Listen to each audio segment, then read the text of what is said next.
bekerja di sebuah LSM lokal di Depok, Heeh. saya tidak berpikir bahwa, LSM ini akan berdampak gitu ya di masa wabah corona ini.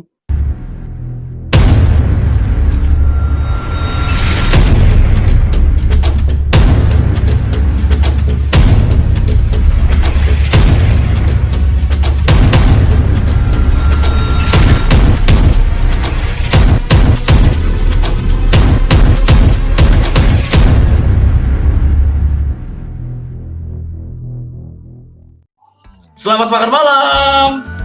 Selamat makan malam. Selamat malam. Woi, Jo, di mana kamu? Jadi kebetulan karena saya menjadi RT teladan, saya mendapatkan beasiswa untuk ke Afrika. Beasiswa opo? Aku ini berburu kewan dan wargaku ora kelaparan kayak gitu. Kalau aku kan berburunya jelas. Aisyah malah berburu buku, aku kak malah episode sebelumnya kamu jadi penghulu, sekarang jadi tukang angkat ini ya nggak ada yang nikah loh ya. Survive, Pak. Aduh. Ini juga kegiatan stay at home ini. Saya riset buku segitu banyaknya tuh. Iya. Riset. Kalau saya ini bagian dari social distancing saya. Lihat, ekstra ngomong kewan dok ya. Kewan dok nih gini. Nah ini baru berarti keluar dari social distancing kumpul sama manusia. Ya, ini baru saya baru pulang. Del, katanya kamu punya menu makan malam yang menarik hari ini. Ya, malam ini menu makanannya semoga gurih ya. Kita coba dengarkan satu kisah kawan kita dari Depok ya. Dia cerita sempat tidak dibayar di LSM sebelumnya dan mencoba melakukan sesuatu yang ya semoga bisa menginspirasi orang, membantu orang, lalu dia mendapatkan buahnya dari apa yang dia lakukan. Itu kira-kira. Oke. Kalau begitu kita undang saja ya. Langsung kita panggil. Kita panggil Leli dari Depok, Jawa Barat. Halo.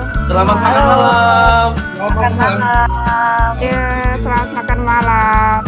Ya. Oke Del, Salam kenal. langsung Del. Gimana? Gimana Lel, punya cerita apa malam ini? Aku dengar sempat dengar ceritanya kerja di LSM, terus merasa yakin bahwa pekerjaannya akan aman dalam beberapa bulan ke depan di masa pandemi dan merasa, wah sudahlah nggak ada masalah. Tiba-tiba Mak betunduk. gonjang-ganjing, unpaid, tidak dibayar sampai beberapa bulan ke depan, bingung dan gimana ceritanya? Coba kita pengen dengar. Oke. Ya, saya bekerja di sebuah LSM lokal di Depok. Saya tidak berpikir bahwa LSM ini akan berdampak gitu ya di masa wabah corona ini. Jadi pada waktu itu bulan Februari ya, masih normal, masih ada penelitian dan sebagainya.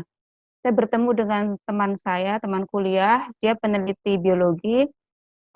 Waktu itu saya berencana membuat kegiatan untuk komunitas anak muda yang terkait dengan lingkungan hidup yang yang memungkinkan untuk bisa diterapkan begitu. Saya minta masukan dari dia. Nah, dia cerita soal temannya yang penelitian soal mengolah limbah menggunakan lalat gitu. Tapi saya waktu itu, oh iya ya, tapi belum terlalu tahu itu seperti apa gitu. Itu bulan Februari awal. Itu masih kerja ya? Ya, saya masih kerja, bahkan saya masih penelitian, riset, masih menulis dan sebagainya. Kemudian nggak lama kemudian kakak saya sebenarnya berpikir punya empang ya, kami keluarga punya empang di Cilengsi. Di sana ada ikan dan juga karena kemudian adanya social distancing, udah masuk bulan Maret gitu ya, tidak memungkinkan orang juga menggunakan mancing di sana gitu. Kami juga berpikir bagaimana agar pakan ikan tidak tidak beli gitu ya, agak lebih hemat gitu. Terus gimana kalau beternak maggot gitu. Nah, cari biologi Mbak, metamorfosis. Metamorfosis sempurna ya. Jadi lalat itu adalah serangga yang siklus hidupnya itu metamorfosis sempurna. Jadi setelah tadi larva ada namanya pupa atau kepompong. Sebelum pupa ada prepupa juga. Jadi kepompong itu yang dia tidak makan, dalam kondisi tidak makan. Kemudian baru menjadi imago atau lalat yang terbang-terbang itu. Jadi sebenarnya siklusnya itu cantik. Siklusnya itu bagus, siklus hidupnya.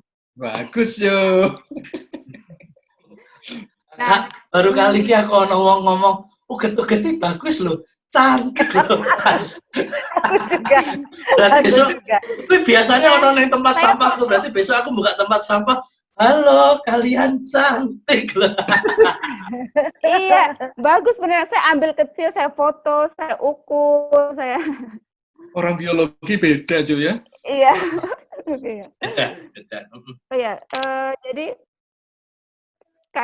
di Empang sana itu kami membuat beternak maggot, mungkin dalam skalanya agak besar ya. Jadi ada biopon tempatnya maggot itu, terus ada ternak pakai sarang itu agak besar di dekat Empang sana. Nah, dari situ saya berpikir karena larvanya itu mengolah sampah organik ya, jadi sampah dapur dari makanan, sisa sayuran, potongan buah, bahkan makanan yang sudah basi dan sebagainya itu bisa dikasihkan ke larva. Oke, Mbak Leli dapat ilmu ngolah larva ini dari siapa? Tiba-tiba mak betunduk, mak celeng gitu, tiba-tiba dapat inspirasi, terus kemudian gara-gara lihat Daniel, atau kemudian ada yang ngajarin? Nah, tadi saya ceritakan pada bulan awal Februari saya bertemu dengan teman biologi yang saya minta masuk. Mbak, tolong dijelaskan. Teman biologi itu sejurusan atau biar nggak multi tafsir? Ini biar nggak multi tafsir. Teman biologi. Teman biologi. Kamu daya tafsirnya mengerikan gitu, Jo. Kemana-mana ya. Oh ya, background saya studi biologi, Nah, teman biologi yang saya maksud adalah teman seangkatan, sefakultas. Nah, itu maksudnya. Gitu. Biologi. Soalnya kalau Hijab, Daniel itu teman biologi udah beda, makanya tak tanya. Beda ya? Biologis. Jadi, saya berpikir seperti ini. Ini kan mengolah sampah dengan cara yang sangat murah ya. Siapapun bisa, karena lalat ini bisa didatangkan. Setelah itu, tapi saya baru mencoba, waktu itu kan saya memulainya dari telur ya, jadi membeli telur gitu. Membeli telur, diternakan, kemudian telur ini berubah menjadi larva atau belatungnya tadi. Nah, makanan belatungnya itu tadi sampah. Jadi sampah itu diubah sama dia membuat dia besar dan juga membuat hasil sampahnya itu jadi kompos untuk memperbaiki kesuburan tanah. Itu kan sebenarnya sangat murah sekali dan kalau setiap rumah tangga atau setiap orang bisa melakukannya, itu kan juga membantu sanitasi lingkungan. Terus selain itu larvanya ini bisa untuk pakan ikan, bisa untuk pakan ayam, pakan kura-kura kalau misalnya punya, bahkan dikonsumsi. Jadi dikonsumsi di internet siapa? Manusia. Kenapa manusia? Mas. Aku orang loh, Mbak. Ya, manusia loh, Mbak. Aku orang. Tolong, manusia jenis apa? Tolong. Ini pertama manusia jenis apa sing mangan maggot? Satu. Ada Mas. Silakan dicek di YouTube atau di internet maggot untuk camilan atau untuk makan manusia. Sudah ada. Jadi ini kan bersih. Tak tukoke tak gorengke Nel. Makanan Iya. Ada itu yang tidak enak adalah nanti ending pembicaraan. Terima kasih teman-teman, saya sudah diundang ke sini. Saya minta alamat masing-masing kawan-kawan di sini, nanti saya akan coba kirimi peyek maggot. Iya, peyek maggot. Nah, terus kemudian Mbak, dari uji coba tadi Mbak Leli bilang uji coba di rumah dengan kolam kecil dengan beli telur. setelah itu apakah berhasil? Kemudian setelah percobaannya Mbak Leli pikir wah ini untuk diri saya sendiri, atau kemudian Mbak Leli coba sebar ilmunya yang Mbak Leli tahu ini ke orang lain?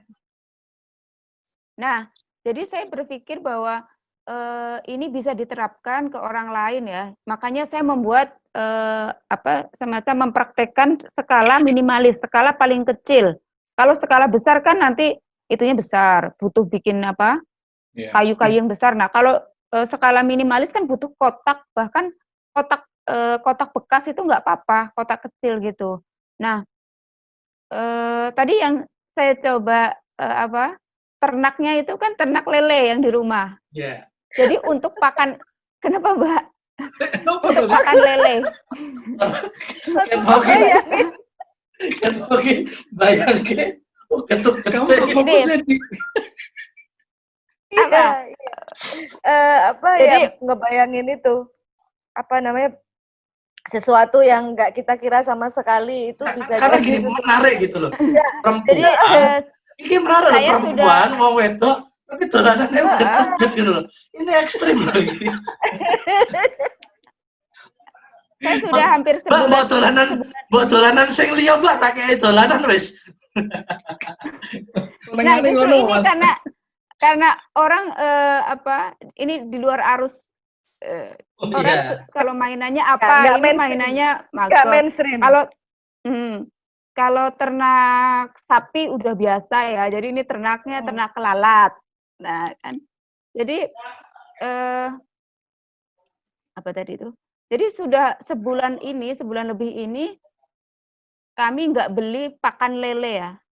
Jadi lele di rumah itu misalnya cuma 200 satu kotak itu, tiap hari sudah dimakanin pakai larva. Mbak ketawa tuh.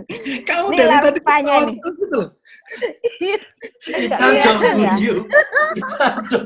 Bentar. Baru ini loh, Ica episode ini guyu ngekel gini. Karena ini ket awal ini gila nih, bayangin orang gini loh. Leli dengan tenangnya kemudian dari telur. Larvanya tuh Mbak. Saya foto. Nah, Leli itu dengan tenangnya jatuh sudah membayangkan. Ini saya ukur. Itu larvanya. Enak. Nah, ya, makanya saya mencoba membuatkan modul untuk ternak maggot ini agar siapapun tuh bisa mempraktekkan. Nah, waktu itu saya posting kan di media sosial gitu. Saya bilang kalau saya mau mengadakan training ini, ada yang tertarik nggak gitu, free dan online gitu. Karena kan nggak memungkinkan ketemu. Kalau memungkinkan ketemu sebenarnya saya bawa ke Cilengsi karena bisa lihat yang besar gitu kan. Sorry. Kacau. Kalau orang training apa ya, ini training ternak lalat. Iya, saya paham Mbak. Orang juga pasti pada kaget. Hah, apaan tuh ternak lalat gitu. Nah, ternyata banyak loh peminatnya. Jadi, nah itu yang aku mau tanyain Mbak. Banyak nggak yang berminat itu dan yang berminat itu karena apakah mereka mengetahui manfaatnya atau justru pengen tahu karena ini sesuatu yang unik gitu loh, sesuatu yang kita lalat gitu ya, lalat aja yang udah metamorfosis sempurna gitu kan, itu juga kita usir-usir gitu kan. Nah ini yang gitu loh, malah di ini yang pertama yang ganteng yang banyak atau tidak, dan kemudian ketertarikannya karena apa gitu. Selama ini ada yang sudah mengenal maggot itu tidak untuk dimakan ya, tidak untuk pakan ayam, tapi hanya untuk mengolah sampah. Jadi hanya ditaruh di ember, terus sampahnya basah-basah, kotor gitu ditutup. Selama ini mereka taunya seperti itu. Nah, padahal kalau kita bisa merawat dengan cara yang berbeda dengan itu, jadi maggotnya ini bisa dikonsumsi bisa buat pakan, itu nanti limbahnya itu kering, jadi saat dipegang tuh bersih. Saya berarti ini dilakukan pada saat Mbak Leli itu kosong aktivitas gitu kan ya? Karena itu karena sebenarnya karena waktu itu saya masih bekerja kan dari awal April. Jadi saya waktu itu mencoba sendiri dulu. Saya masih mengerjakan beberapa pekerjaan. Dan waktu itu kan karena terus ada PSBB, terus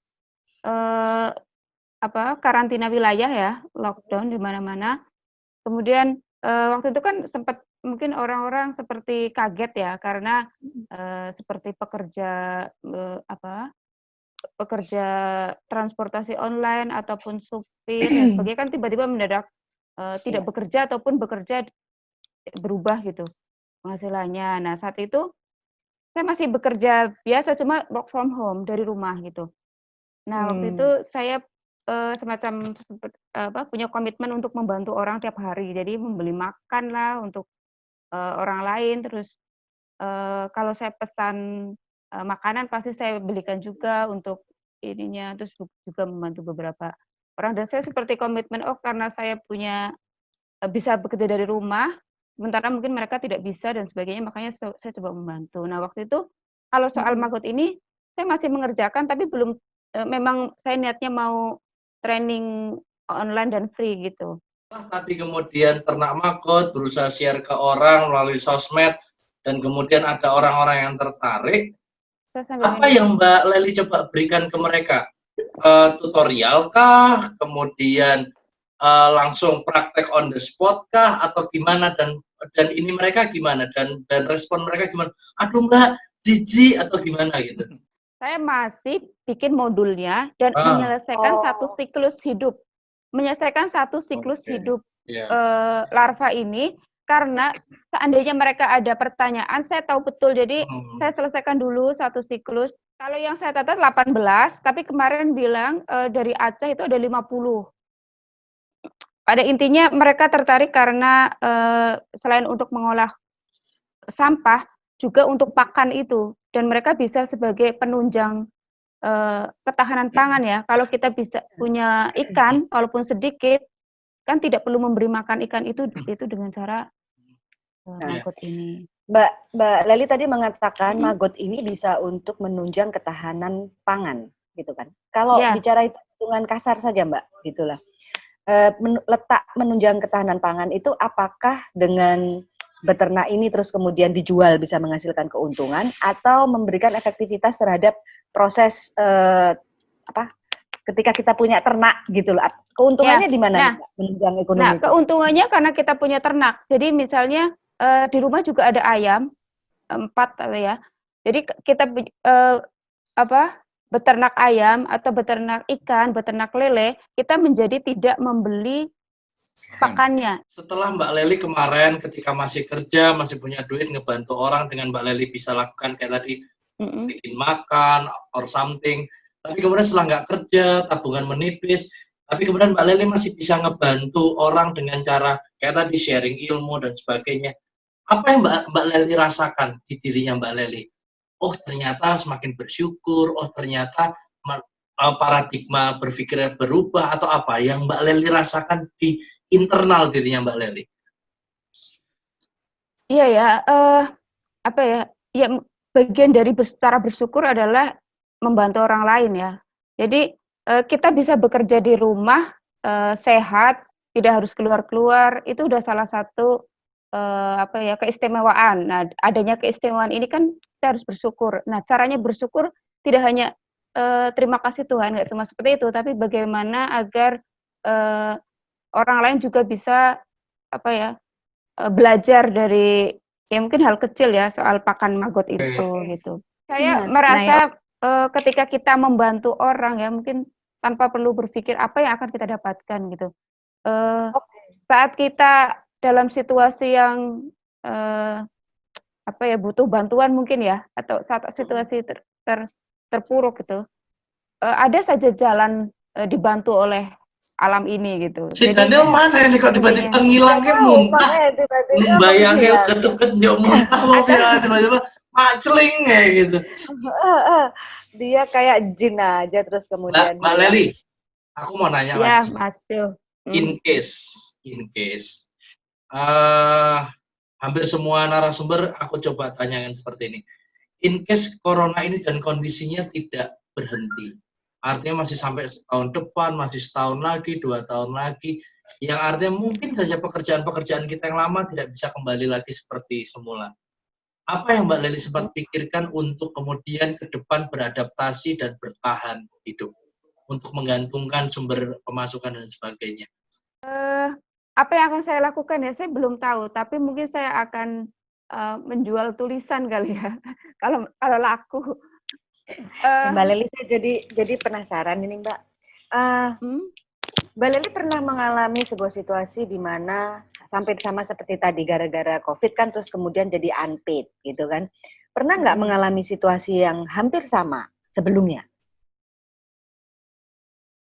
Artinya terus tiba-tiba di pekerjaan di-terminate kontrak. Biasanya kan kalau dengan NGO biasanya per kontrak ya, ada term kontrak waktu gitu kan.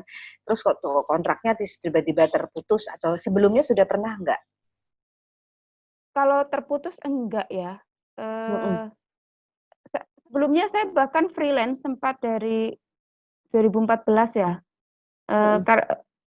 Freelance dalam arti saya nggak punya kantor, tapi selalu ada project-project, kebetulan skill saya menulis dan riset, jadi project-project di lembaga-lembaga lain, dan sejauh ini belum pernah yang tiba-tiba nggak ada gitu.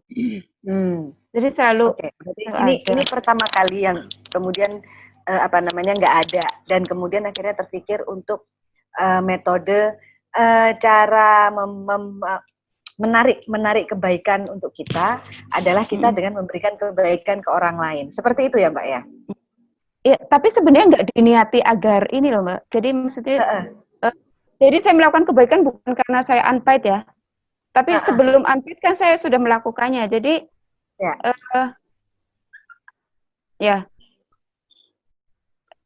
jadi bukan karena saya unpaid terus saya melakukan kebaikan agar ditolong itu sebenarnya enggak, tapi memang sebelumnya sudah, tapi kebetulan pas saya tiba-tiba unpaid tertolong gitu. Jadi tertolong. Berarti kayak mendowohin Pak Karti kayak gitu kan? Iya, lesson learn-nya sudah didapatkan dari peristiwa yang terjadi di masa COVID saat ini. Nah, Mbak, di dalam melakukan pelatihan, membuat modul ini, apakah Mbak Leli sendirian atau kan tadi katanya ada keluarga juga yang di rumah yang punya empang apa-apa. Apakah juga melibatkan keluarga juga?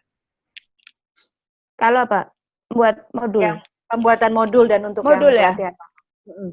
Kalau pelatihannya saya sendiri, kalau modul sejauh ini saya nulis sendiri, tapi ada kakak yang dia survei analisis bisnisnya. Oh, oke. Jadi kalau saya hanya metode beternaknya ya, cara beternaknya dan sebagainya. Nah, ada kakak saya kebetulan lulusan ekonomi, dia tahu analisis bisnisnya. Oh, kalau segini keuntungannya segini gitu. Kalau itu mau dijadikan bisnis ya, magotnya seandainya. Tapi kalau menurut Mbak Leli, ini magot ini dengan tadi bisa buat pakan, bisa buat sampai dimakan manusia juga, artinya berbagai macam jenis bisa dilakukan dari berbagai macam produk bisa dari satu jenis binatang ini.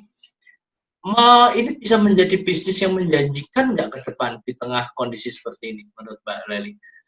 Dari pengetahuan lingkungan Mbak Leli juga yang bermain magot juga. Saya kira bisa ya. Misalnya ya, ada peternak lele yang dia punya lele yang banyak gitu. Dia membutuhkan pakan yang relatif lebih murah dibanding pur ya. Itu kan kalau sekilo katakanlah cuma 10.000. Misalnya beli 10 kilo, itu kan harganya jauh lebih murah dibanding pur gitu.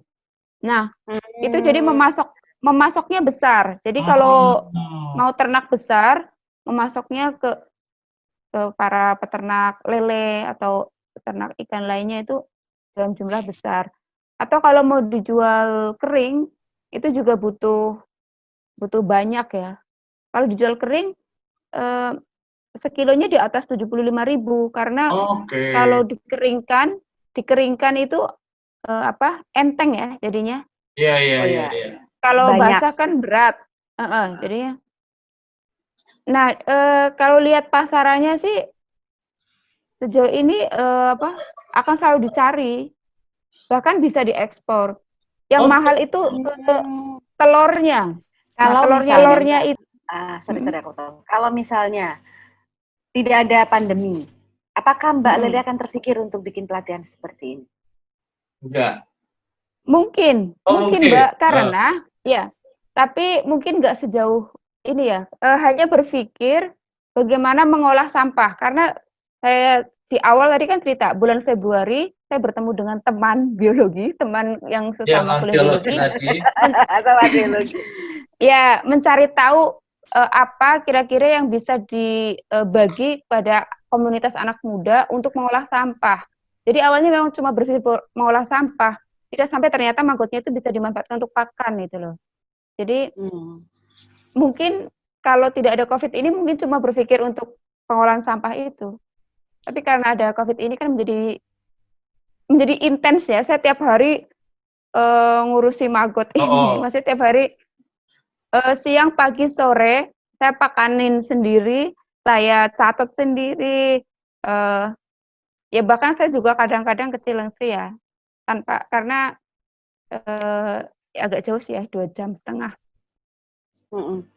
Nah, berarti memang ada di kondisi sekarang menyerah ya memang bukan pilihan ya, apapun yang kita bisa lakukan, apapun yang kita bisa bagi, kita bagi gitu ya.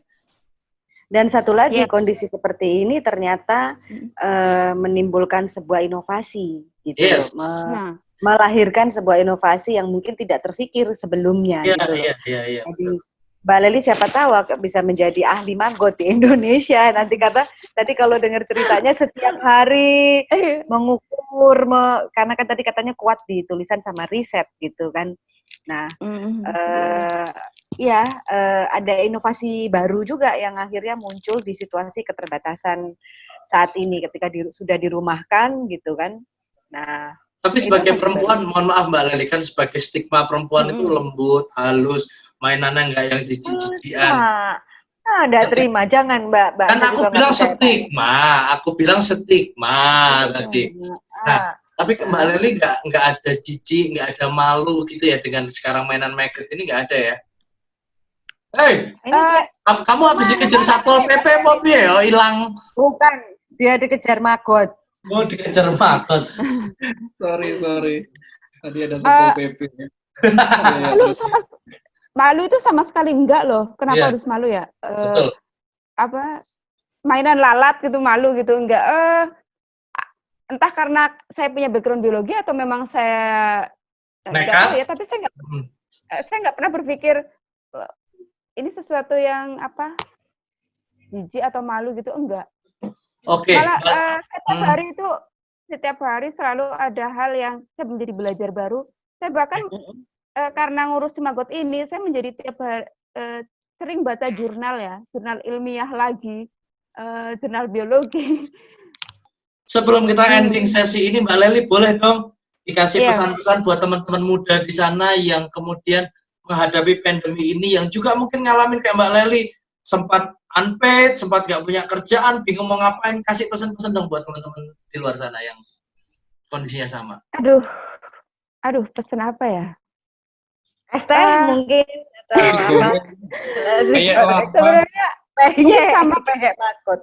sama ya dengan yang lain, bahwa pertama tetap berpikir positif ya, berpikir jernih, karena apapun situasi yang menimpa kita gitu, kalau kita berpikir jernih kita akan menemukan jalan keluar gitu. Terus saling jaga, saling menolong. Ketika kita menjaga orang lain pun atau menolong orang lain pun, tidak secara langsung pasti alam juga akan menolong kita, akan menjaga kita, dan tetap kreatif. Ya, kreatif. Gitu. Dan tetap jaga kesehatan. Cuci tangan. Cuci tangan. Saya yang memperagakan ininya, Mbak Leli. Selesai tidak selesai kumpulkan. Malam ini kita pelajari dari Mbak Leli adalah jangan menyerah, jangan malu untuk melakukan apapun, terus maju, berpikir positif, belajar terus, jangan pernah berhenti belajar. dan lakukan kebaikan karena kamu tidak pernah tahu kapan kebaikan itu akan kembali ke kamu. Oke, thank you Mbak Lely buat malam hari ini. Bincang-bincang Gurih sekali. biasa. Menu makan malam kita gurih sekali. Biasa. Mbak Lisa. Daniel nggak ngilang lagi? Enggak. Oke, baik kalau begitu kawan-kawan dari Afrika, di jauh sana, dari Bandung yang lagi ngetem dan dari perpustakaan yang nggak jelas di mana, kami bertiga mengucapkan terima kasih. Sampai jumpa, terus maju terima dan kasih. jangan menyerah. Selamat malam, dadah. Terima kasih.